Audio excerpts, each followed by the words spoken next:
I'm Jeffrey Trezak, the University Librarian here at Washington University, and on behalf of the University Libraries and Special Collections, I want to welcome you to Passages of Time, a reading by William Gass to celebrate his 90th birthday. I'd like to acknowledge a few special guests as well. Chancellor Emeritus Bill Danforth, former Executive Vice Chancellor Richard Roloff, and Jean and Jim Davis. Thank you for joining us here this afternoon.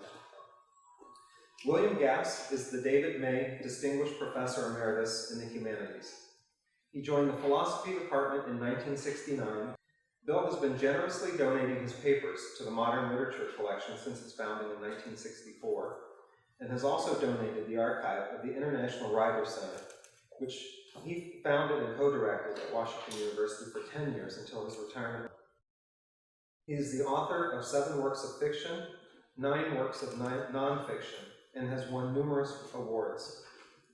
This year marks the 50th anniversary of the Modern Literature Collection, and the collection now includes more than 175 authors, presses, and journals.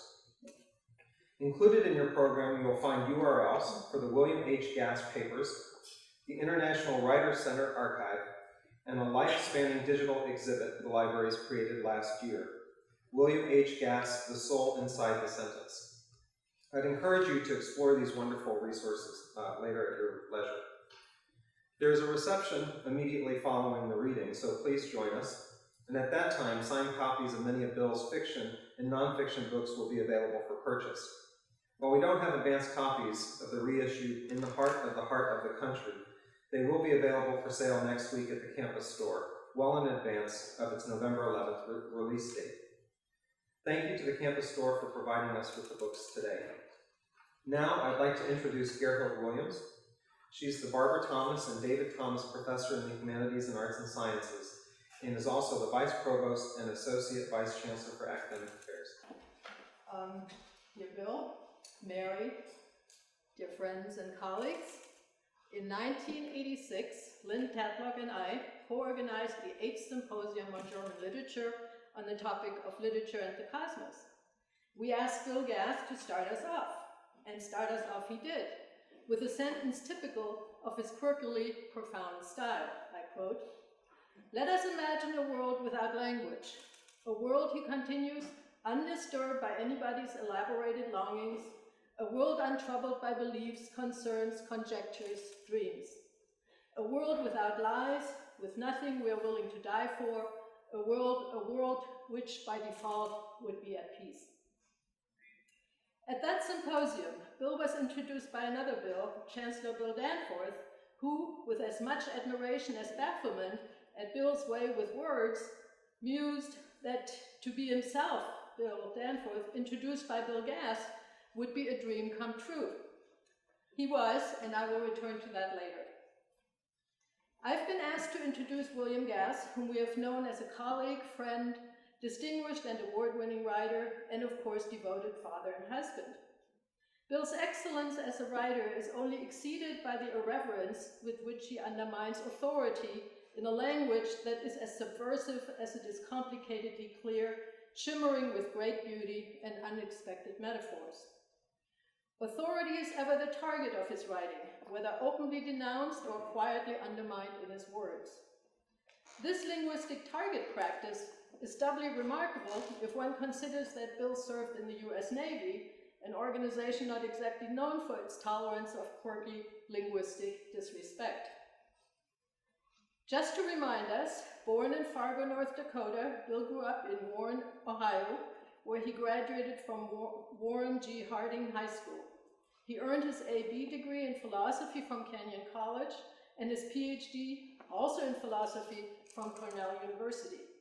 His dissertation, entitled A Philosophical Investigation of Metaphor, was based on his training as a philosopher of language, and this training was never to leave him, not in his teaching, nor in his writing. And with this, I'm already deeply into the 3 qualities, habits of mind, if you will, which I admire in people, and most especially in Bill Gass: his linguistic brilliance, his courage, and his acerbic sense of humor. So let's start with his linguistic brilliance and creativity. Coolly dismissive of banality to sharply disapproving of sloppiness in thought, words, and action, Bill's intolerance of careless use of language earned him the admiration of many and the envy of some, including myself. As a non-native speaker of English, my awe for Bill's way with words is boundless, as is my envy. I admire the English language and people who can work it into its most efficient, translucent, and militant beauty. I see in Bill a most skillful, even if often lonely practitioner of its unruly splendor. In 1999, Bill published Reading Rilke, in which he translated selected works of Rainer Maria Rilke, a kindred spirit whose art celebrates the German language as it gives voice as much to its beauty as to human suffering. Bill celebrates Rilke's voice and artistry in earthy tones, quote, "The poet is pushed into realms of forms, where language glows as a ghost glows, as insubstantial as the worm's light," unquote. To share Bill's linguistic high-wire act, translating this challenging poet, I have in the past asked Bill to speak to our students in my translation seminar. He graciously agreed, describing his work with Heide Ziegler and how each poem became his own without losing Rilke. This conversation, which the students later praised as a high point of the seminar, taught us much about the challenge and the achievement of translating poetry, especially of a poet such as Rilke, at the hands of a magician with words such as Bill. So let's look at his courage. There was a time when hardly any committee of import or any publication showcasing Washington University would reach the public without a contribution from Bill. And I never remember Bill refusing to take on yet another task in the service of this institution. I remember an especially challenging search committee where everyone was talking at cross purposes. Finally, Bill got up and quietly pointing to the list on the blackboard, the list of names on the blackboard, about whom we were to make a decision and in which direction it was to go, and it did. When Bill Gass and Lauren Coco, as director and associate director respectively, led the International Writers Center from 1990 to 2001, they brought everybody who was anybody in the world of writing and translating to St. Louis, to the center, and to Washington University. There were overflow readings, conferences on local and global themes, which yielded publications still very much worth reading, especially given our current interest in local and global politics. In 2001, Bill fervently supported bringing Salman Rushdie to campus, who was then just coming out of the fatwa declared against him.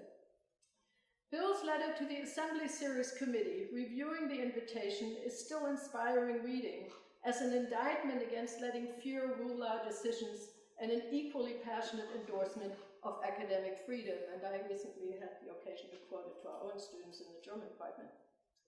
Here Bill states firmly that, quote, "Nothing, nothing, nothing outweighs academic freedom. That freedom means that each of us must suffer the speech of fools, zealots, and enemies, and we should do so gladly." Emphasizing one of the most important missions of the International Writers Center and of his life, Bill continues, quote, "During its entire existence, the center has opposed the oppression of writers wherever. The center has invited writers from many faiths and persuasions," unquote. And as a fitting comment on what we recently witnessed in our own community, he writes, quote, "Those who feel they finally hold the truth in their hands should hold it then, as if grateful for its arrival, not in a frightened fist, but in an open palm. For not even a mighty gale, let alone the wind of a few words, can blow the truth away. Differences do not frighten the truly open-minded." Returning to his quiet and astringent sense of humor, my third point of admiration for Bill Gass, he concludes that only, quote, "the closed-minded and the insecure can be wounded by a hiccup," unquote. Over the years, Bill has shared his courage of conviction and his subversive sense of humor with the other Bill, whom I mentioned in the beginning. Bill's farewell to William Danforth at the Chancellor's retirement is a tribute to both men, two colleagues who, laboring in vastly different fields, accomplished great things and who were not quite beyond laughing with and about each other. I quote Bill Gass, "William Danforth and William Me, Gass, came to the Hilltop campus at about the same time. We were both Bills, too, even if not from the same wallet. While I read the funnies on Sunday, the Chancellor went to church. He had a grin which grew gradually wider than the Mississippi, though perhaps not as wide as the river at Alton. And of course, there were committee meetings," Bill is still speaking. "At all universities, they are held oftener than class." I can attest to that. At one of such meetings, Bill recounts that, quote, "We reported to the Chancellor that Department X needed more faculty, new labs, new buildings, and of course more money. The Chancellor's," Bill still speaking, "Chancellor's smile faded into his face. Nevertheless, words like, 'No way, never, not on your life, noodlehead, go soak your mouth where your foot is,' were never spoken. Instead, Chancellor Danforth sincerely thanked us for our efforts. He heard, determined, weighed, decided, and did." When the Chancellor explained to Bill that his reason for retiring was that he was unable to suffer having to introduce Bill yet another time, Bill says his smile was wider than Alton Lake at last. Bill Gass will never stop challenging our ways of employing words and our intentions in doing so. And his are always magnificently on target. Thank you.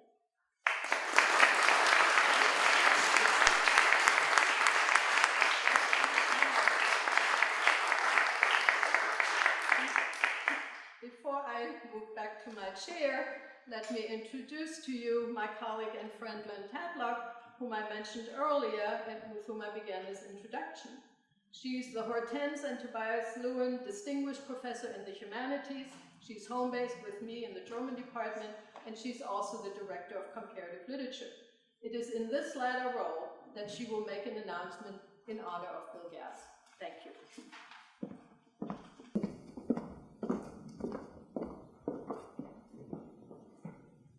I'm pleased to announce on this occasion a new graduate fellowship named for William H. Gass, a fellowship designated for an outstanding international writer joining the PhD program in comparative literature under the auspices of its new track for international writers, and in cooperation with the Graduate School of Arts and Sciences, the Faculty of Arts and Sciences, the Provost, and the Department of Germanic Languages and Literatures.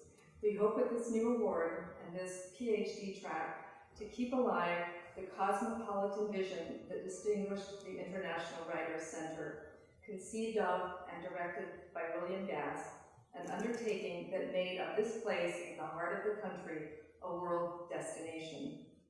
The first recipient of this award is Matthias Gurwitz, translator, poet, essayist, novelist, and recipient of many literary prizes and fellowships.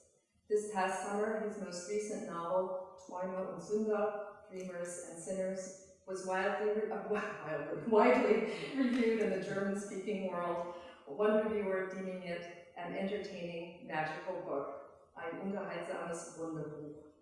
I would like to read a short tribute to William Gass by Matthias Gurwitz, who incidentally has read The Tunnel from start to finish. At the start, you will hear four voices. First, Rainer Maria Rilke in German, then William Gass in English, and finally Matthias Gurwitz in my translation. Wer, wenn ich stehe, hörte mich denn außer Engel ordnen? Or, in William Gass's translation, who, if I cried, would hear me among the dominions and angels? Gurwitz writes in answer to the poet's insistent question, quote, in any case, Rainer Maria Rilke's greatest reader would hear him. William Gass, this divinely gifted choreographer who in his text shows us how best to dance with angels, namely in language. His sentences are seductive cadences of musical architecture. He lures his readers only with diabolical, ironic fury to unleash the full force of narration upon them. He begins his mammoth novel, The Tunnel, as an archaeologist. Rilke's line serving as his echo chamber, he burrows into existential abysses, digs into the incineration plant of the soul. I admire Gass and Mrs. Stilgaritz, although I join him in that admiration. I admire Gass as an essayist, translator, and storyteller. I admire him as a teacher. My colleagues across the goal and I see him as a legend. After reading his work, people are infected and changed. It's simple. We have to read William Gass. Otherwise, we've missed the best. I'm proud and grateful to be recognized as the first William Gass Fellow, and thus not to miss the best. Thank you very much. Only 3?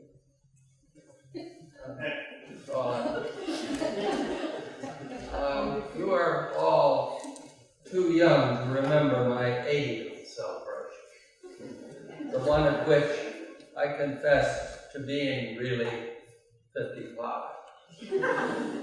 I explained on that occasion why 80 was so much plumper than 55, so free of restraint, so free of manners. Once one has tasted the 80s, you will never have to pick up a spoon again. Someone 55 will do it for you. You will never have to read another interminable book.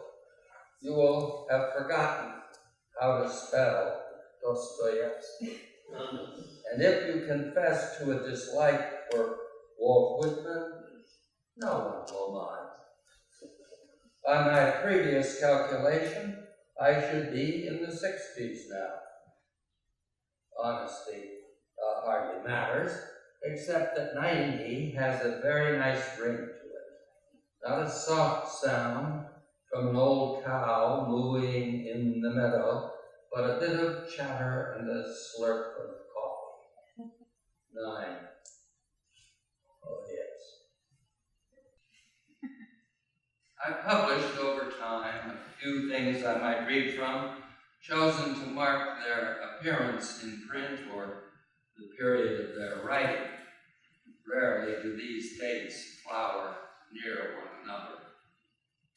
We know that novels need conclusions, farewells worth remembering, such as the grand conclusions of Middlemarch or Ulysses and Finnegan's Wake.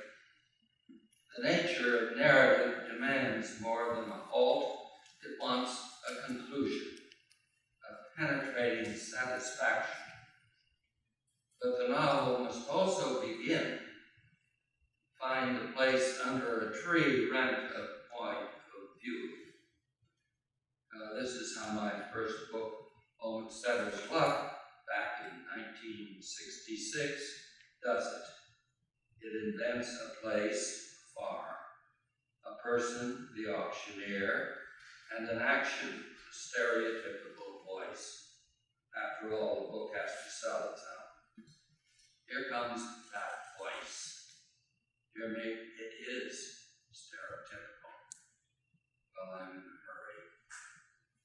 Now, folks, today, we're going to auction off Mrs. Pimber's things. I think you all knew Mrs. Pimber, and you know she had some pretty nice things. This is going to be a real fine sale, and we have a real fine day for it. It may get hot, though, later on, so we want to keep things moving right along. And now I'm going to begin the sale with the things back here by the barn. You've all had a chance to look at everything, so let's bid right out for these fine things and keep things moving right along. The sale is cash as usual, and Mrs. Grady is inside to take care of that.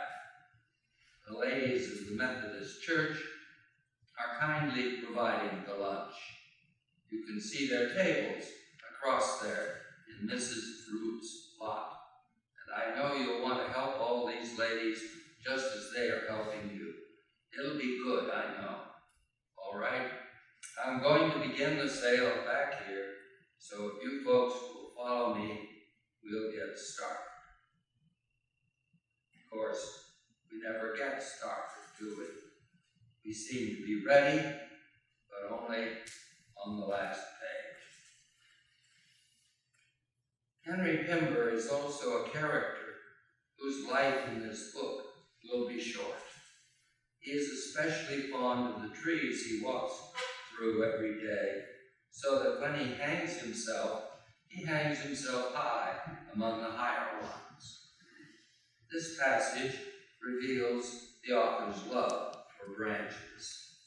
They had to have a kind of sway to them, as if written during several eves of wind.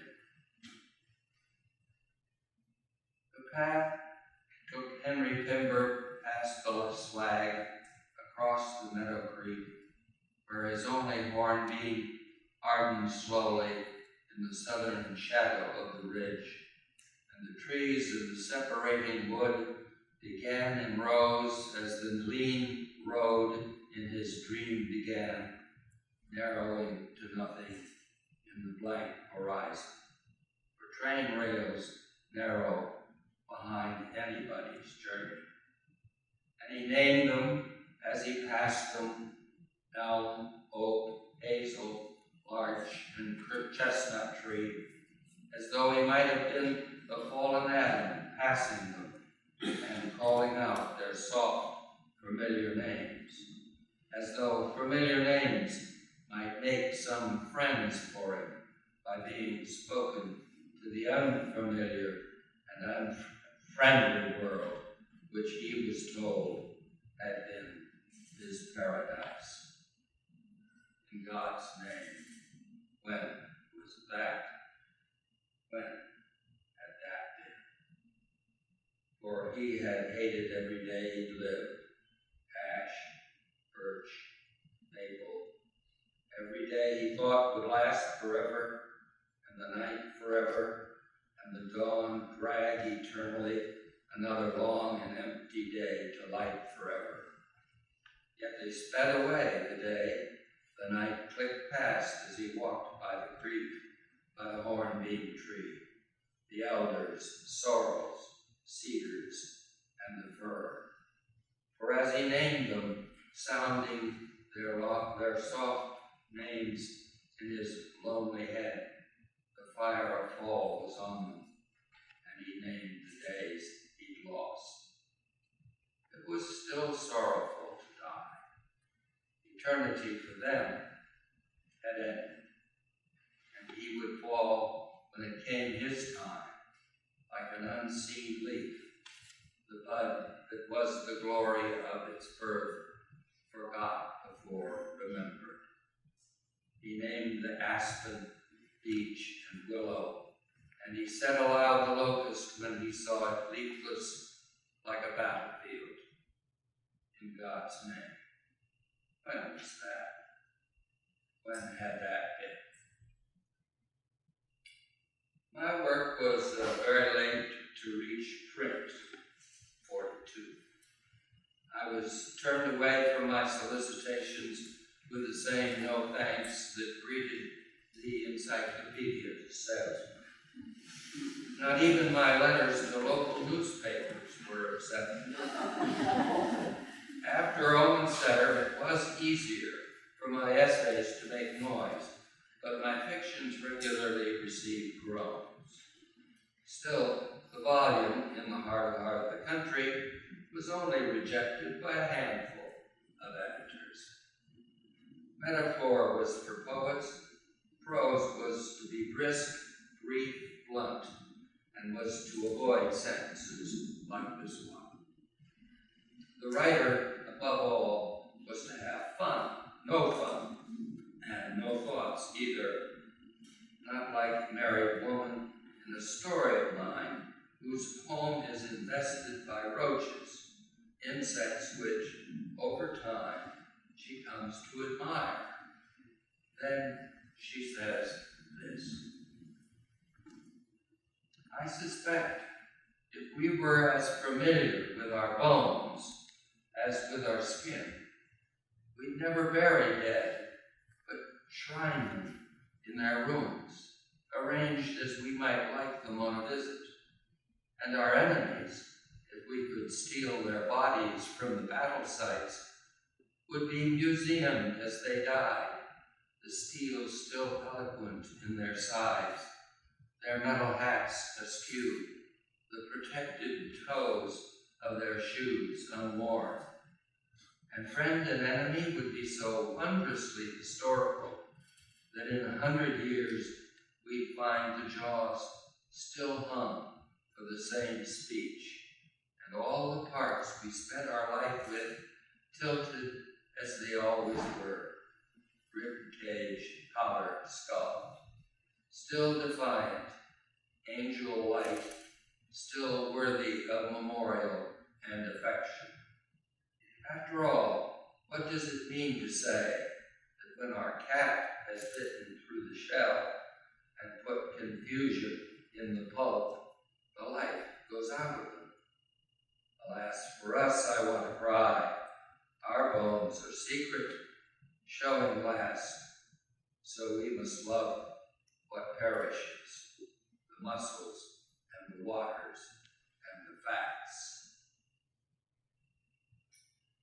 It is very difficult to cut a bite or two from a novel like Tongue. Now and then a paragraph will seem to be complete and dressed for the ball. Here is one, also showing, I think, my interest constantly in music, in prose itself. It's called a fugue. My dad wouldn't let me have a dog. A dog we don't need. My mom made the neighbor's Spitzer pal by poisoning it with the gin she sprinkled on the table scraps. Feed it somewhere else, my dad said. A dog we don't need. My dad wouldn't let me have a dog. Our neighbor spits that mutt. He shits in the flower beds. Dog do we don't need. At least feed it somewhere else, my dad said. My mom made the table scraps tasty for her pal. Our neighbor spits that mutt by sprinkling them with gin. You're poisoning, pal, my dad said, but never mind. We don't need that mutt.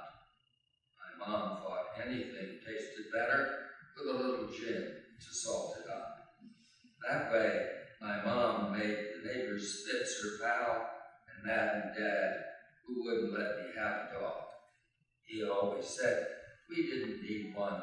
They crapped on the carpet and put dirty paws on the pants legs of the guests and yapped at cats or anyone who came to the door. A dog? A dog we don't need.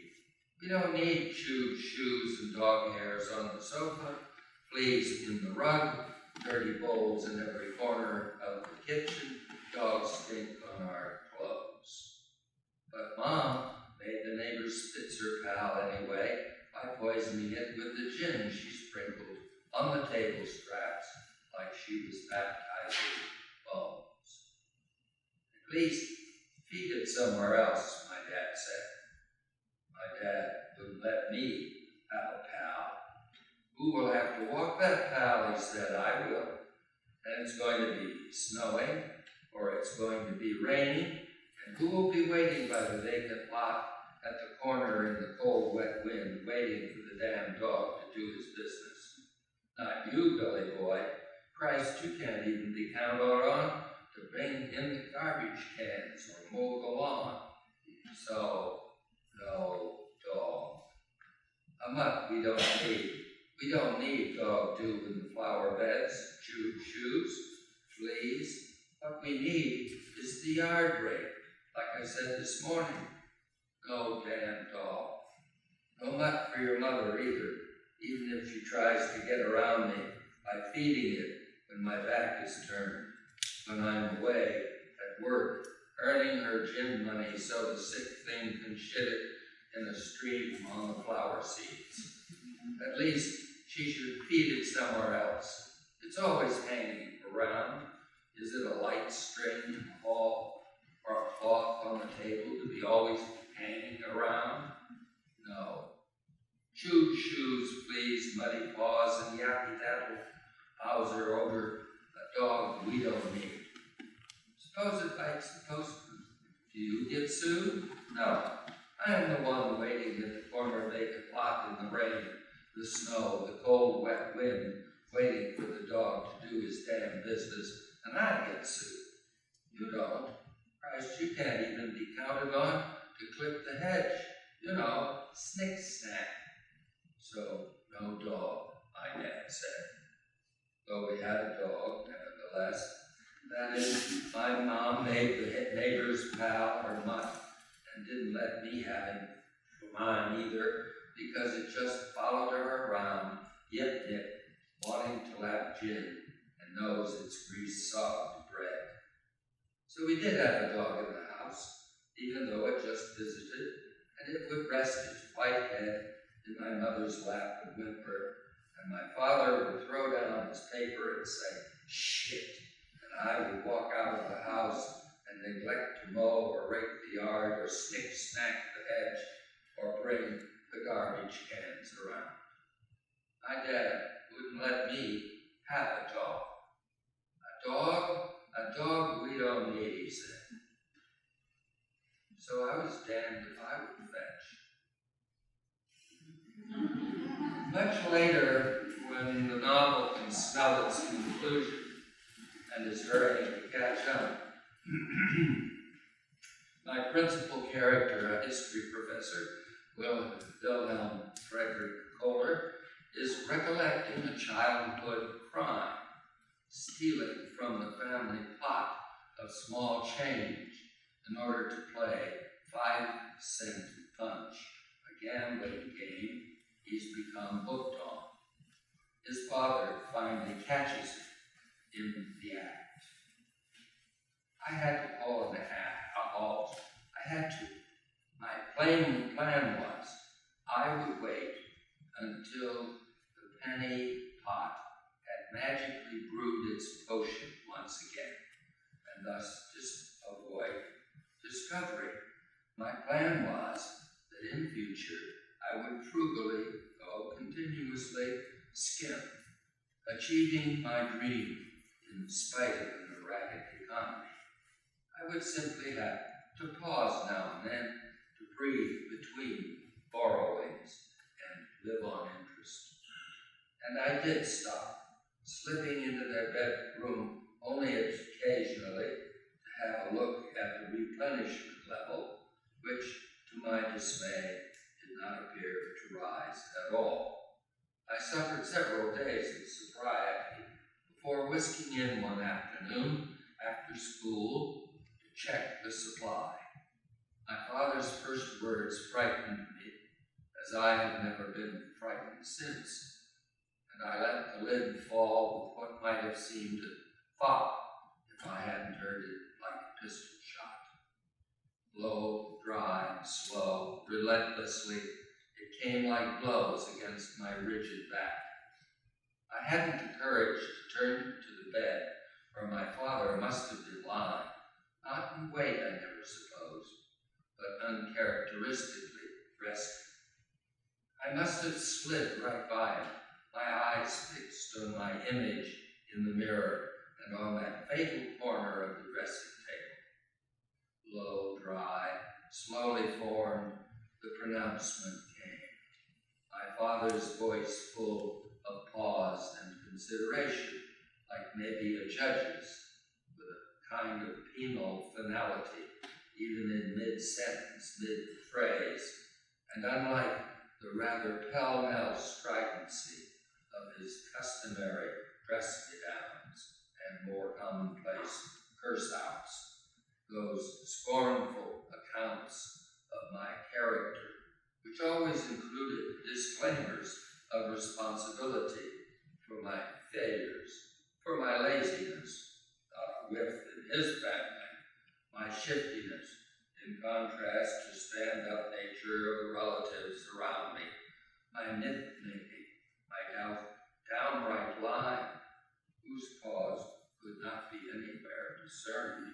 My obstinacy too, and my prolonged stretches of pout, sulk, and preoccupied silence, which I seemed to take an inordinate joy in inflicting upon my undeserving family, who had always done their level best, and all the rest. Fed me, washed me, made me sure I was dressed, repaired what I broke, cleaned what I messed, and all the rest, so I could live like someone blessed, and bow my head at God's request, and all the rest. But I have fouled my own sweetness, and cracked the hearts in their fair chests, and all the rest, so they would treat me henceforth as a guest, until such time as I went west, and all the rest, to seek my scuzzy fortune, or confess my crimes with remade mind and soul distressed, and all the rest, whereupon, with sins redressed, they might of my presence make the best.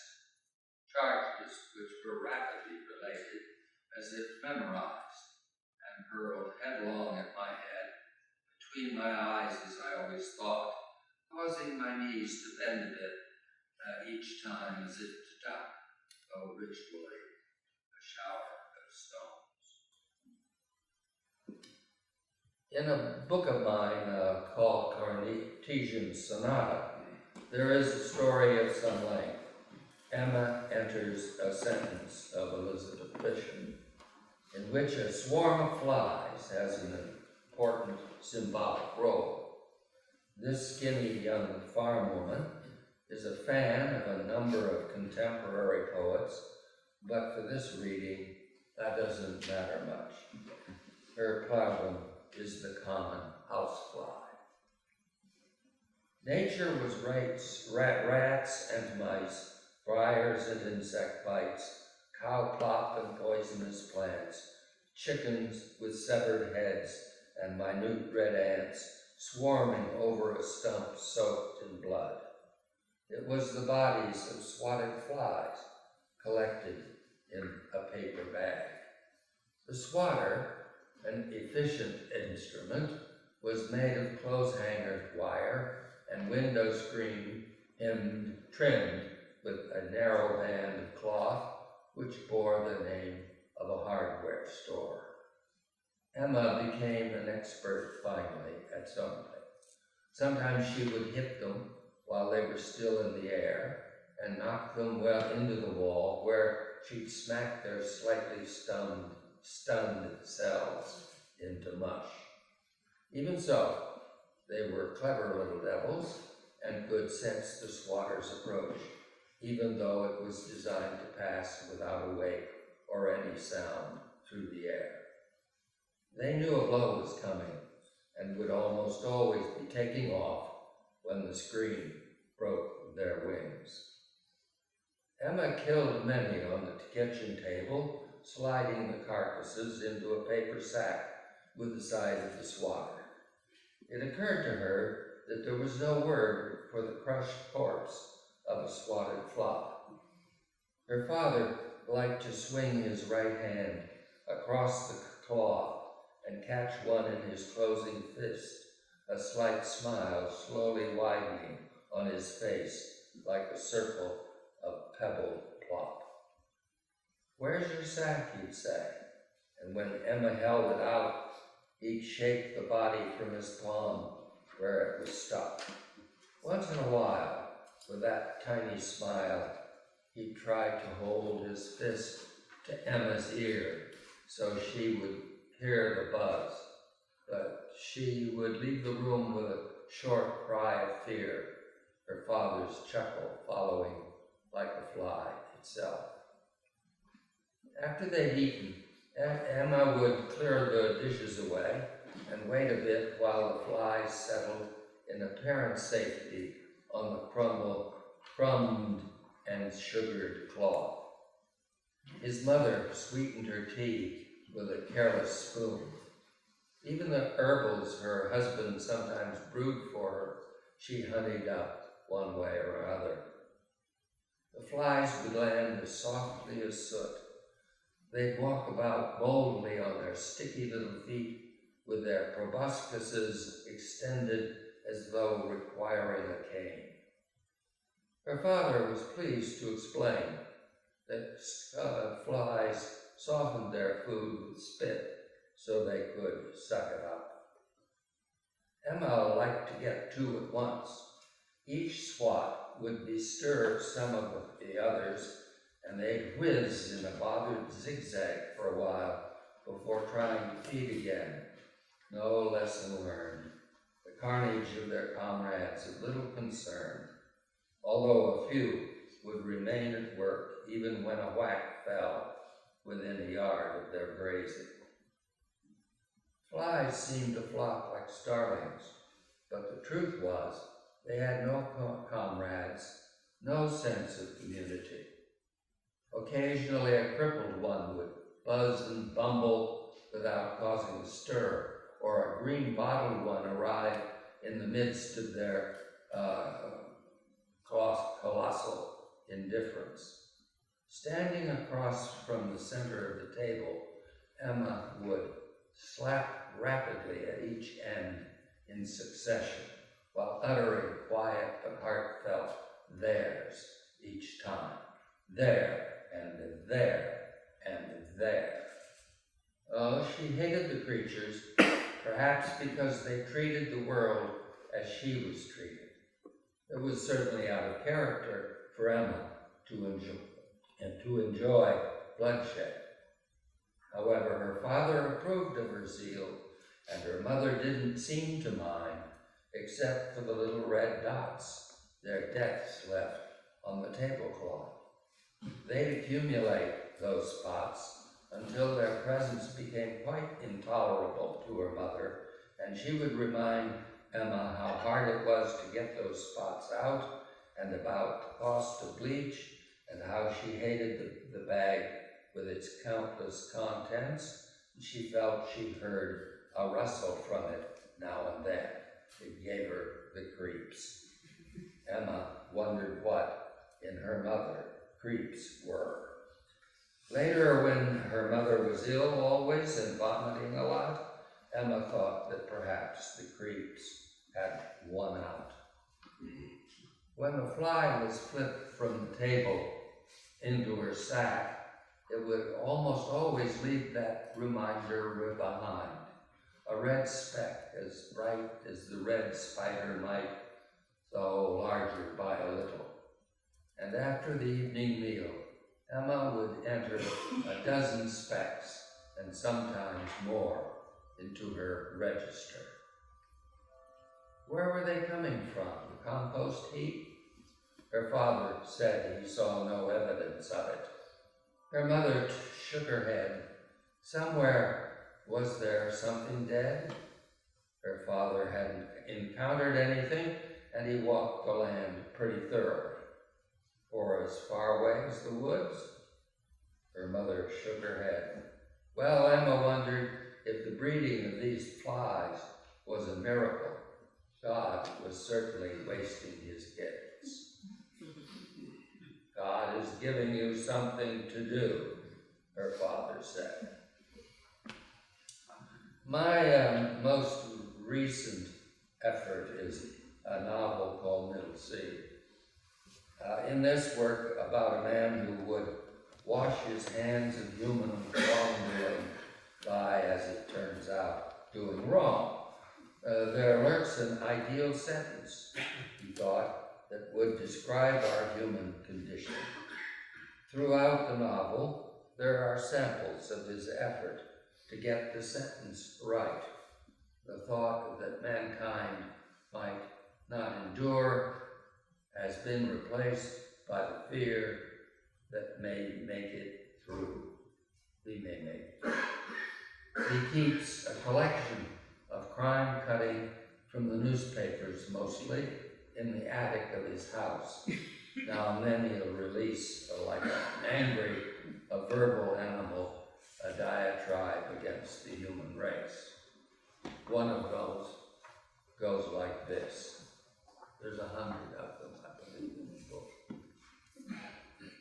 Those who suffered the plague and survived, they suggested to Joseph Schism the unpleasant likelihood that man might squeak through, even a loss at Armageddon, one death per second not fast enough, and outlive the zapping of the planet, duck a fleet of meteors, hunker bunker through a real world war with cannons going grump to salute our last breath as if horror were a ceremony. Emerge to sing of bombs bursting, endure the triggers of 1 trillion guns amorously squeezed until every nation's ammo was quite spent and all the private stock was fired off at a life and livestock of a neighbor, so that in battle's final silence one could hear only the crash after crash of financial houses.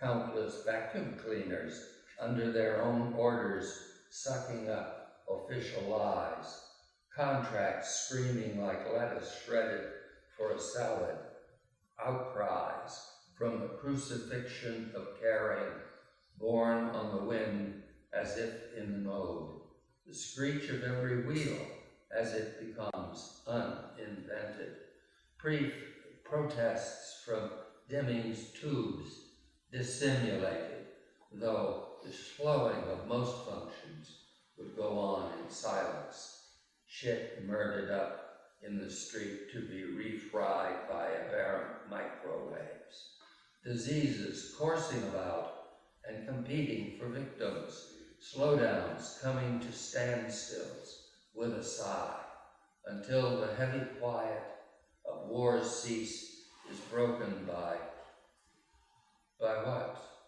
Might we imagine boils bursting out of each surviving eye? The accumulated pus of perception, a burst like what? Like trumpets blowing 20 centuries of pointless noise at an already deaf-eared world. With what sort of sound exactly? With a roar that rattles nails already driven in their boards, so that the sound comes through their windows, houses will heave and sag into themselves as unfashioned as flesh from a corset. Yet out of every heap of rubble, smoking ruin, ditch of consanguineous corpses could creep a survivor. He was such a survivor.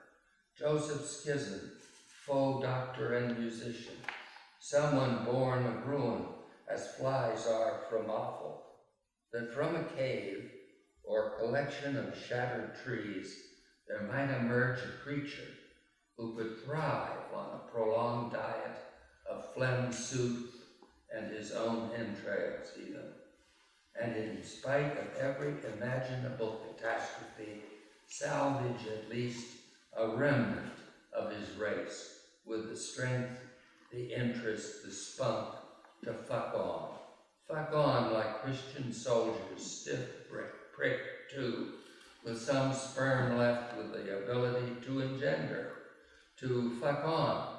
So what if with one leg or a limb? Fuck on, or a severed tongue, fuck on, or a blind eye, fuck on, in order to multiply. First to spread and then to gather, to confer, to wonder why, to invent, to philosophize, accumulate, connive, to wonder, why this punishment? Why this pain? Why did we, among the we's that were, survive? What was accomplished that couldn't have been realized otherwise? Why were babies born to be so cruelly belabored back into the grave? Who of our race betrayed our trust? What was the cause of our bad luck? What divine plan did this disaster further? Why were grandfathers tortured by the deaths they were about to sigh for. Why? But weren't we special? We few, we leftovers, without a tree to climb? We must have been set aside, saved for a moment of magnificence, to be handled the trophy, awarded the prize, because the good book we would, dumb and blind, still believe in, said a remnant would be saved, because the good, the great, the well-born, the internetted, the rich, the incandescent stars will, through that we believed we knew. God will see to our good outcome. He will see to it. If he hadn't had a belly full, if the liar's beard is not on fire like Santa Claus stuck in a chimney.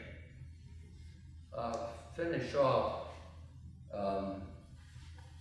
the reading with something mentioned already, the poetry of Rilke, and this one sonnet, which I did dare to try to translate. The death of the poet. He lay, his pillow-propped face could only stare with pale refusal at the quiet coverlet, now that the world and all his knowledge of it, stripped from his senses to leave them bare, had fallen back to an indifferent ear. Those who had seen him living could not know how completely one he was with all that flowed. For these deep valleys, each meadowed place, these streaming waters were his face. Oh, his face embraced this vast expanse, which seeks him still and woos him yet. Now his last mask, screamishly dying there, tender and open, has no more resistance than a fruit's flesh spoiling in the air. Thank you for your